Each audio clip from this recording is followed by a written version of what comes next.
ការបើកបរដោយសុវត្ថិភាពលើកទី8មួកសុវត្ថិភាពមួយជីវិតមួយ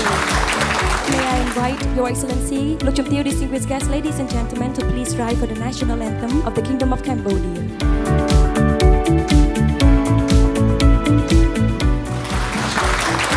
This is the reason why we have incorporated helmets in this campaign as one of the pillars for it. But it's also to ensure that that helmet carries the value of safe driving on the roads. ដែលយើងអាចនិយាយបានពាក្យថាមួកសុវត្ថិភាពមួយជីវិតមួយនេះគឺជាអ្វីដែល Total ហើយនឹង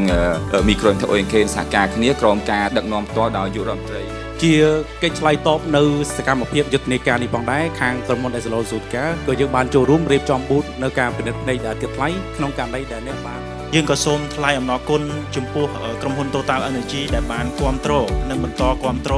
សម្រាប់កម្មវិធីបណ្ណាល័យចល័តនេះឲ្យបន្តបេសកកម្មរបស់យើងនៅក្នុងការចុះផ្សព្វផ្សាយ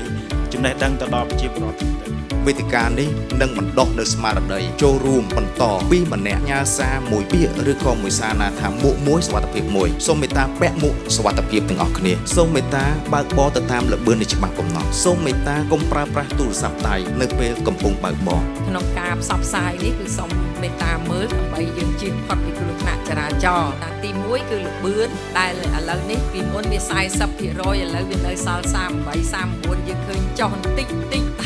តែយើងកុំ